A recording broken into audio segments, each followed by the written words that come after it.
morning. It was 50 years ago that I arrived to this country, February 1972, and I'll never forget stepping off the airplane in my dad's arms. I thought everybody at the airport were waiting for my dad's and my arrival. In fact, I was so pumped when I thought they were throwing confetti at us. It turns out it wasn't confetti, and it was snow. I had never seen snow before in my life before. Here I am 50 years later, and I am still just as pumped for our country as I am for the great state of Maryland. My name is Aruna Miller, and I am thrilled to be running as Lieutenant Governor with my friend Wes Moore for governor. And together we are so excited to be here in the Cherry Hill community of Baltimore, where we continue to grow our coalition of support across the state. Look, Wes and I know that a thriving Baltimore is going to help create a thriving Maryland, which is why we're here today. It's not lost upon me as an immigrant of the great opportunities that have been afforded to me. It was the public policies that allowed my family to immigrate to this country when the Immigration Act of 1965 was passed and the racial quotas were lifted, so a new set of immigrants from all over the world can come here and call themselves Americans. It was the public school teachers that taught me English and so much more. They told me that I could be anything I wanted to be, and I believed them. And it was the taxpayers that funded the Pell Grants that allowed me to graduate and become a civil engineer. So it's not lost upon me of the great opportunities that have been afforded to me. And with great opportunities comes great responsibility to submit to something larger than ourselves. So upon my graduation, I dedicated my life to public service. I served as a civil engineer at Montgomery County DOT for 25 years, and I had the great privilege and honor of serving as a Maryland State delegate for 8 years. And so today I am thrilled to be here again, to hopefully have the incredible opportunity to serve as your next Lieutenant Governor with my friend Wes Moore as the next governor. So let me tell you a little bit about my friend Wes Moore. Wes is a third-generational Marylander. He was born in Tacoma Park and now calls Baltimore City his home. He graduated from Johns Hopkins University and became the first Black scholar in its history to graduate from there. He is a White House Fellow. He is a U.S. Army combat veteran who served in Afghanistan and served in the 82nd Airborne. He's an entrepreneur, and he's a former CEO of the nation's largest poverty-fighting nonprofit organization. And I can tell you that Wes Moore's qualifications to be the next executive of our state are unparalleled in modern times. I served in the General Assembly, both with Governor O'Malley and Governor Hogan, and Wes's experience spans public, private, and nonprofit sectors. And together, we hope to bring our shared experience to the exceptional times ahead for all of us in Maryland.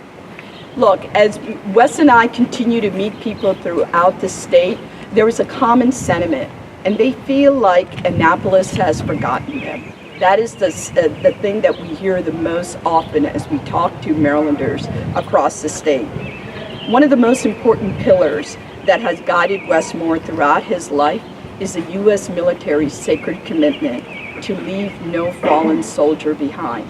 This is something that he learned in the military, and this is something that has guided him every single day in his life, whether it's in the way his ethics are, the way he leads, and I can tell you it will be in the way he governs, which is why our campaign's mantra is to leave no one behind. And when we get elected as your next Lieutenant Governor and Governor of the state, that is going to be the mantra of Maryland. Leave no one behind. So, ladies and gentlemen, it's my great honor to introduce to you my friend Wes Moore, the next Governor of Maryland.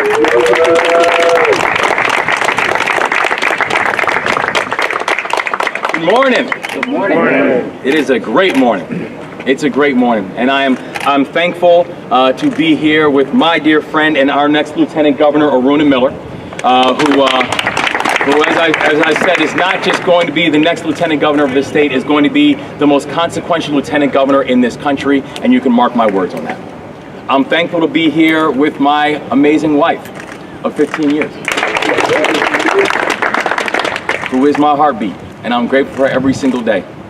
And I am so thankful to be here with two leaders, two lifelong public servants who have devoted their lives to making our communities better and stronger and making sure that every voice is heard. Thankful to be here with Senate President Bill Ferguson and Congressman Kweisi Mfume. Two leaders who, throughout their entire journey in public service, understood that public service isn't just an occupation. It's a way of life. Whether it's educating inside the classrooms and ensuring that our children are getting the education that not just that they deserve, but that we need them to receive. Whether it's working halls of Congress or leading the NAACP, ensuring that all of our voices are heard and respected, ensuring that each and every one of us have a seat at the table. And that's what we want to bring to Annapolis. I'm honored to be here in Cherry Hill. Let me just say and be clear, I'm honored to be back in Cherry Hill. Back in Cherry Hill. I'm proud of the fact that I am the only Baltimorean in this race. I'm proud of the fact that I chose Baltimore. And I'm proud of the fact that that's exactly what the state of Maryland needs to do. The state of Maryland will choose Baltimore. I'm proud to be back in a place like Cherry Hill, because as you go around Cherry Hill, you can see not just the importance, but the urgency. That we're in a community right now that since post-World War II was one of the ground zeros of how segregated housing policies showed themselves. And we see its impact still to this day. That we know that we are in a community right now that has a poverty rate of close to 40% in a city that has a poverty rate of around 20%, which doubles the poverty rate in the state of Maryland. And let's be clear, there are policies that are engaging and making these realities. I ran one of the largest poverty fighting organizations in this country. And I remember having conversations with people and they would say, well, you know, poverty is a choice. And I said, you know what, you're right, it is. But it's not the choice of the individual who feels the weight of poverty on their shoulders. It's society's choice. It's society's choice of how much pain that we are willing to watch our neighbors go through. Society's choice about what we are going to invest in. Society's choice on whose lives matter. Society's choice on which children will get the lift that they need. And we're honored about the fact that we are here in front of a school that is one of the first recipients of 21st century funding. 21st century funding that we know that not just our children deserve, but the educators and paraeducators inside of the building, that they deserve as well. Because in every single way, we are making a statement about what we expect and what we hope for our children and what we hope for from our families. From the air, we are asking people to breathe. From the water, we are asking people to drink. From the schools they are attending. From the way they are policed. From the transportation assets they have and do not have. And we stand here in partnership. We stand here in unity. And we stand here arm in arm to say our expectations are high and we are going to fund and build that way. That for all of our families, they need to know that they have champions. Champions in Annapolis, champions in the Capitol Hill, and champions on the second floor. People who understand and know that we are going to work in partnership to ensure that every single one of our communities are seen and heard and represented.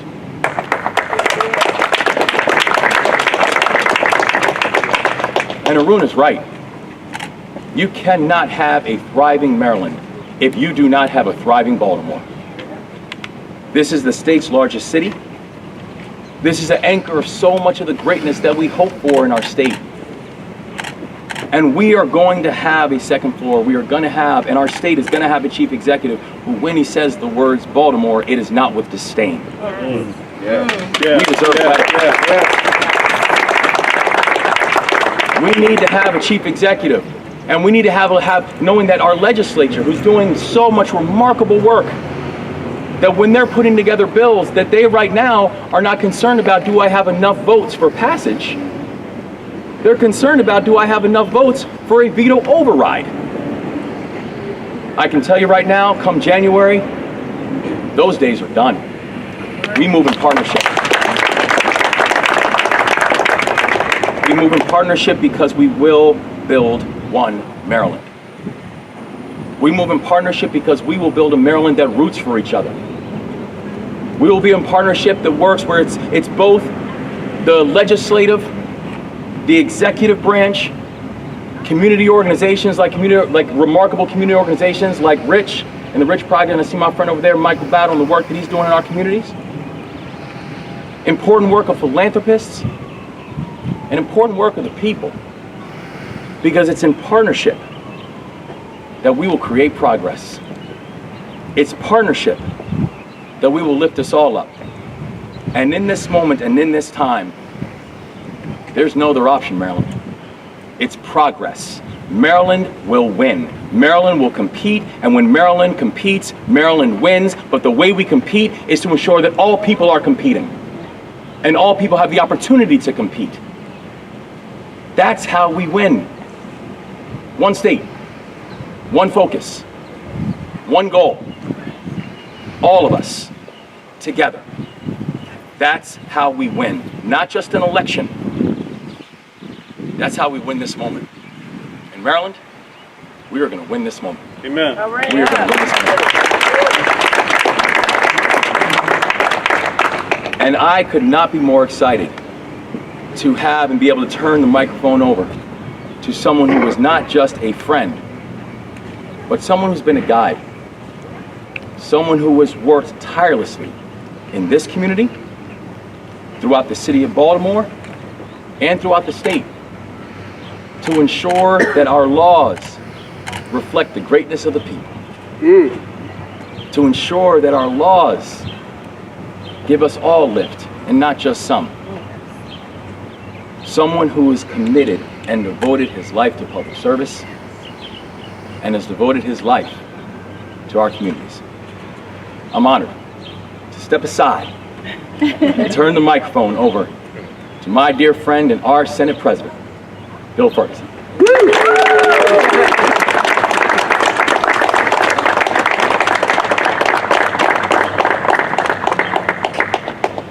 Don't worry, we'll be doing that a lot in Annapolis.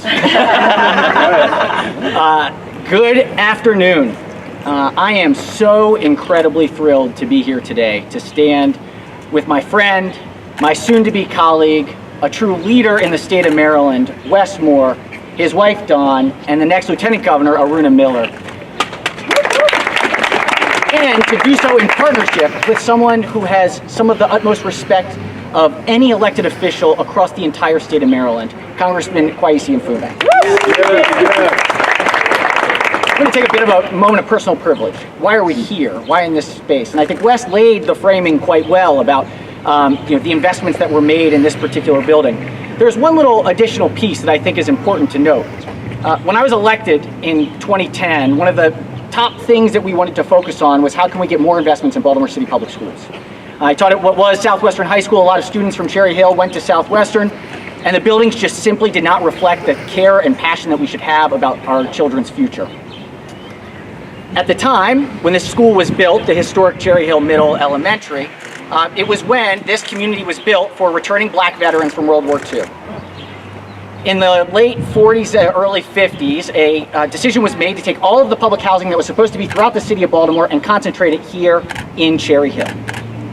There had not been a substantial public investment in the infrastructure in Cherry Hill since that period, 60 years ago.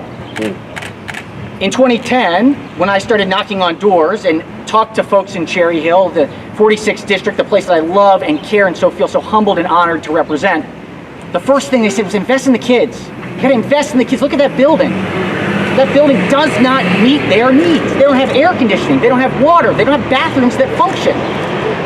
And so I started having conversations with a number of people, parents, teachers, community organizers, folks that invest in this community like the Cherry Hill Eagles who have done incredible work. And we said, we gotta do better. We gotta have higher expectations. In 2012, we tried to pass a bill. It didn't quite work out. We came back the next year with a new idea. 2013, the bill passes.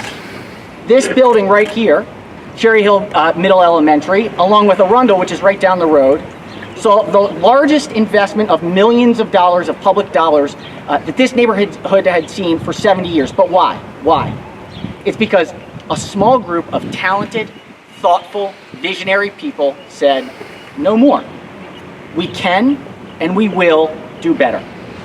And they attracted incredible people around them to build a movement, to build a campaign, to say these problems that we say we can't fix, that are too hard, that are too difficult, no.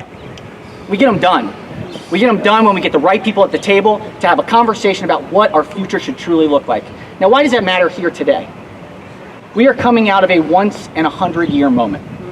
This global pandemic has affected each and every one of us in more personal and deep ways than we ever could have imagined.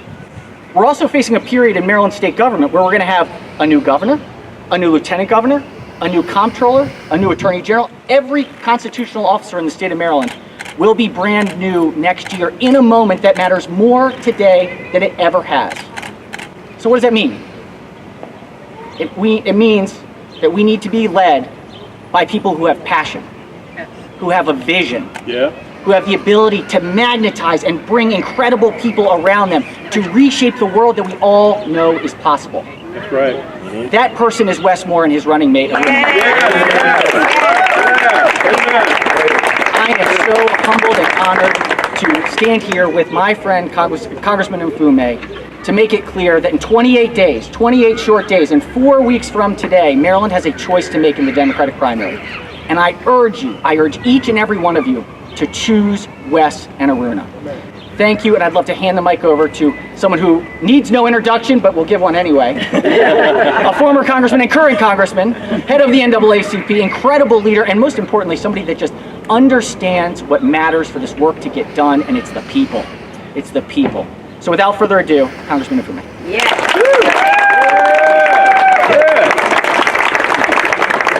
Thank you very much, Senator Ferguson.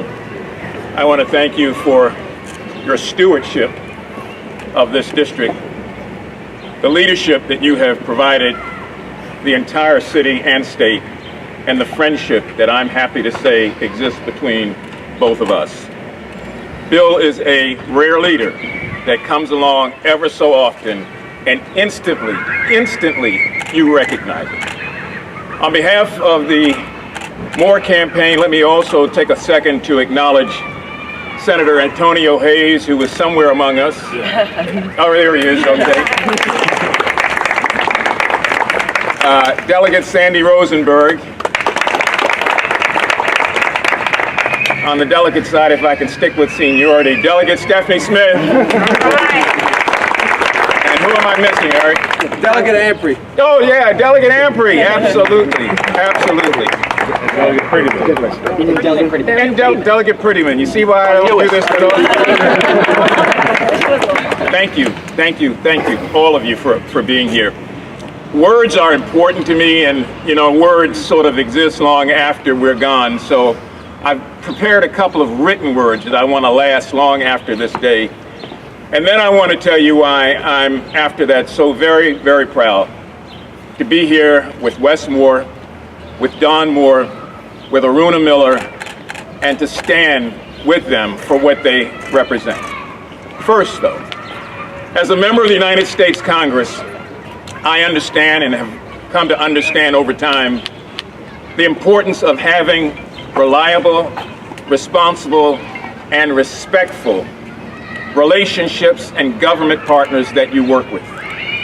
In my daily work on Capitol Hill, for all of Maryland and for all of our communities across Maryland, I know firsthand that effective partnerships when they are in place, are always forged with leaders who share a common vision. We've got a number of good and decent and sincere candidates who are running in this election. We all agree with that. But we recognize that we can only choose one. And like you, I've taken time to watch this campaign unfold. And I've listened to the words and I've measured the deeds. And the reality is, like you also, I can only cast my vote for one. And so, because I know that the future will be decided by what we do today in the present, I have chosen to strongly endorse Wes Moore to be the next governor of the state of Maryland.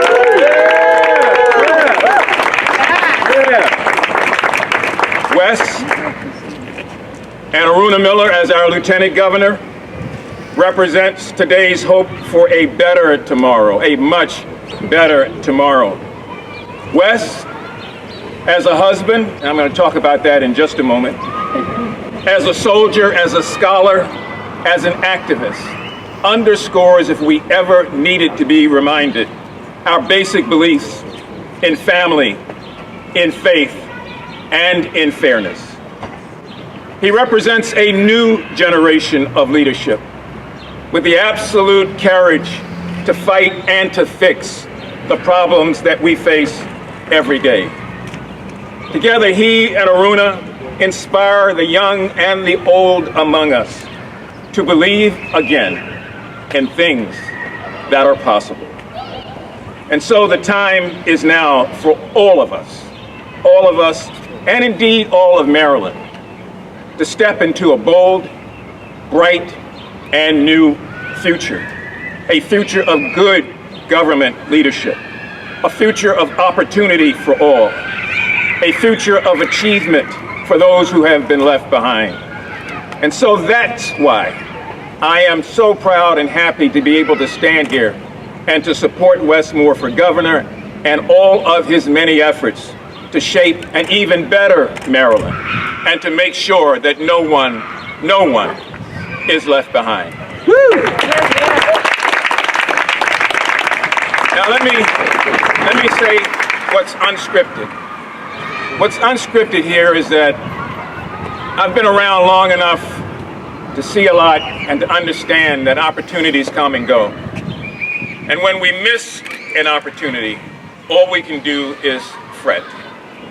I'm here because as I sat in church this past Sunday with Don and Wes and his two kids and his wonderful, wonderful mother, all I could think about was myself, but not in a selfish way, in a way that caused me to remember and remind myself about those opportunities that come and go. In 1979, long before many of you were even paying attention to politics, I was fortunate enough to get elected to the city council. And Wes, they said about me then what some of them are saying about you. He's too young. He's too idealistic. He believes he can change everything. Don't worry, they said, politics will change him. And I said, no, I will change politics. And I know that Wes and Aruna will do that. I'm at one of those senior moments where I don't know how much time I have left.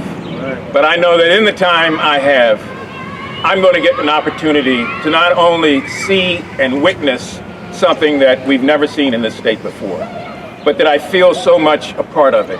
And all of you who have come out here, your fingerprints, your footprints, and the prints of your heart are all over this campaign.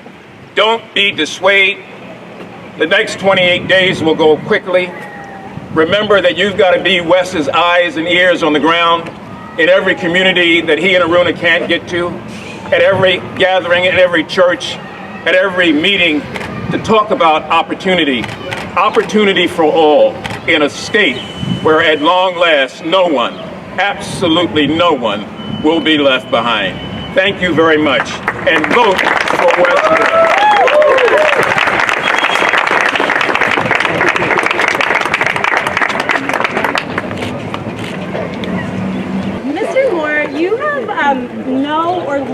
political experience and your background, what qualifies you to step into the foremost executive position of the state, and why do you think that you're getting such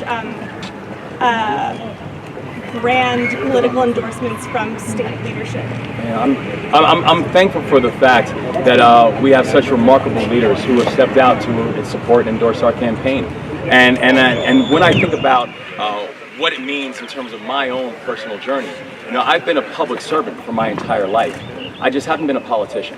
But working in communities and with communities is what I've done for my entire career, whether it was leading soldiers in combat, whether it was supporting students who are first-generation students, helping them make it to and through college, or running one of the largest poverty-fighting organizations in this country. And I believe when people are asked why they're supporting political leaders, why I'm proud of the fact that we have more endorsements by members of the Maryland General Assembly than any campaign in this field. Why we have the endorsements of everyone from the firefighters to the teachers.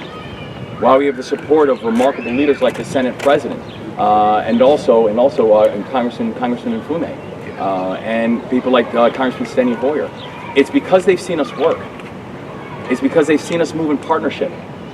It's because what is going to be required of the state's next chief executive is for us to be able to move with all sectors of our society and build a society where everyone is going to have a voice, and that I have done for my entire life and my entire career. Amen. And so in this moment, the thing that I'm continuing to hear from people all across the state is not necessarily we're looking someone that is seeking a promotion or another seat in elected office. But they're saying, I want someone that has a history of getting big things done on behalf of and with the community. And for that, I would put my executive leadership and my executive experience against anybody else's.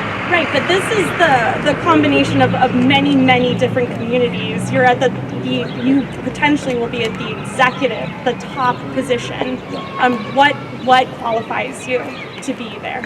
Well, I think when you look at my history, when you look at my history of leading large, complex organizations, when you look at my history of working on behalf of communities and building real change within communities, that's what people are looking for. When we talk about what qualifies an individual, what qualifies an individual is, do you have the vision? Do you have the track record? And do you have the ability to bring people together to be able to drive a real sense of change in areas and issues that people care about most in their life? And so I'm proud of the fact that people say when it comes to doing things like building a 21st century education system for all of our children, that it's the educators that selected our campaign over every other campaign in this field. Then when we're talking about things like how do we have a transportation system that moves people from where they live to where they work, how are we working in partnership with the federal government and with the state government to be able to ensure that happens, that they're trusting our campaign to be able to deliver that. And the thing that we continue to see, and I think what brings us all together, is if you look at the credentials and the qualifications of our ticket, we're actually the only ticket in this field that has actually led in the executive branch, the legislative branch, the private sector, the nonprofit sector, and in the military. So if anyone wants to have a conversation about experience or preparedness to lead on day one, I'm here for that conversation any day of the week. Thank you.